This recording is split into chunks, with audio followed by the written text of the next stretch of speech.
Hi everyone, I'm Ronan and Jane, and I've seen Superman. Where are we going? We're about to go movies now. Do not take your kids to watch this movie. I like magic. What the fuck did we just watch? Half of the fucking movie is about the Joker. Huh? But yeah, it's a decent movie.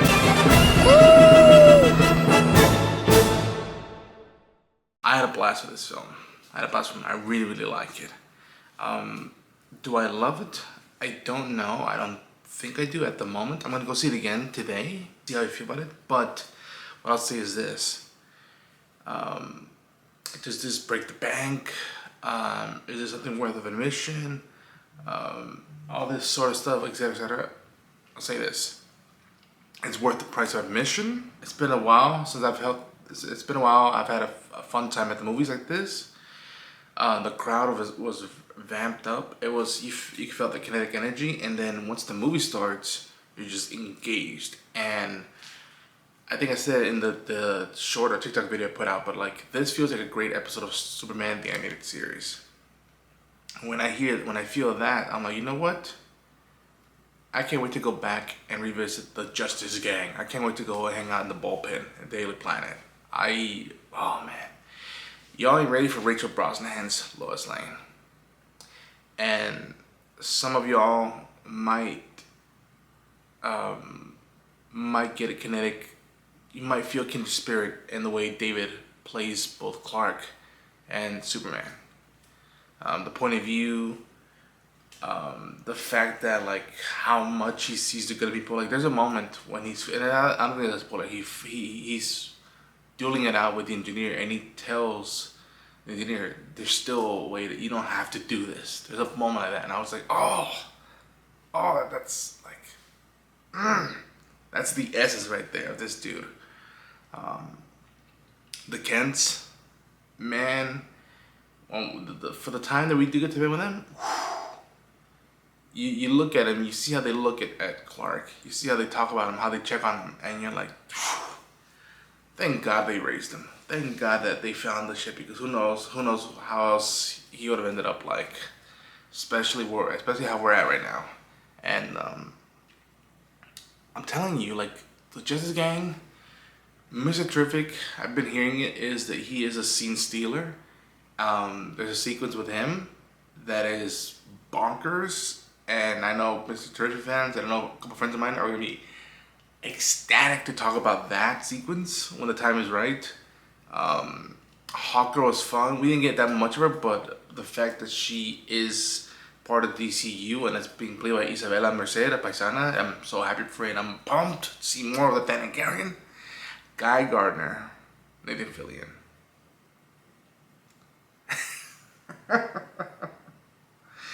Timing is perfect with some of the wits, and it is full on Guy, and yet there are moments where you're like, oh, this ignorant son of a bitch, but he has a heart of gold.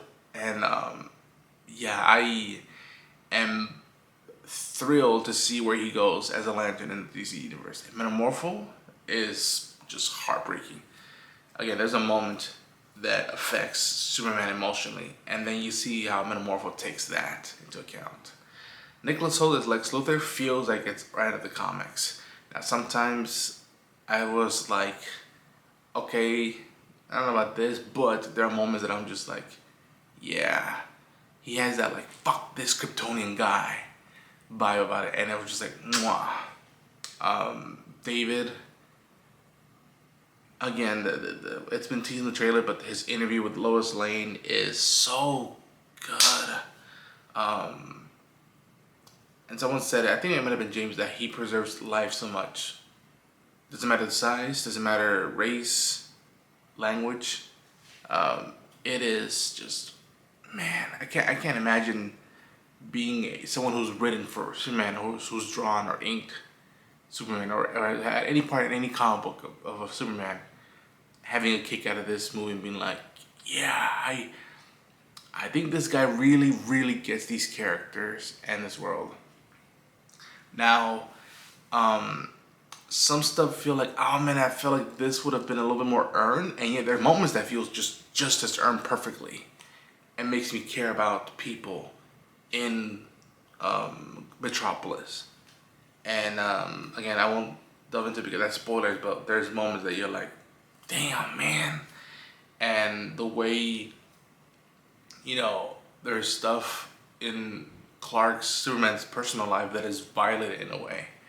I'm like, that's not for everybody to know or to see. That's not, you know, I don't know. I'll get into it in spoiler stocks, if you will. Flying was sweet. Crypto, for me, nothing was annoying. That is just a dog. That is just a dog that you want to love, and yet you're Superman and you got stuff to do, and this guy can help you but also wrecks up at the same time. And the way the Daily Planet's life interacts with Clark and the way that the Justice Gang interacts with Superman is just poetic in my opinion. It works so well. And again, the best compliment I can give is that I want to go back to these characters and hang out with them. I want to go back to this world. Again, there's stuff that didn't work for me. I felt like it would have been nice to spend more time in the event that brought the tension to when the movie starts. And there's a speech that I like, but it doesn't feel fully earned. And I just wish we would have spent more time, I guess, with Clark or with Superman in that point of view. Again, too much spoilers to get around, but that's my non-spoiler review. I'll have more thoughts along this week, and who knows, we might do a stream, but it is worth checking out. I'm not gonna, this is nowhere near for me to press the panic button. It's like, okay, it's a good start to the DCU. Let's go, let's continue with this. Let's see where we go with this. And again, the likability and just how much, man, I can't tell you how much these actors and these actresses are just gonna shine. Jimmy Olsen, oh my god. There are moments that I was just like fist pumping for Jimmy Olsen's personal life and coming through as a friend and as a journalist and an ally. And yeah, there are some moments that you're like, yeah, and yeah, much like the animated series, there's moments that you just fist pump and are cheering on. So, talk to y'all later. Enjoy the movie. Try to not get spoiled, but until then, take care.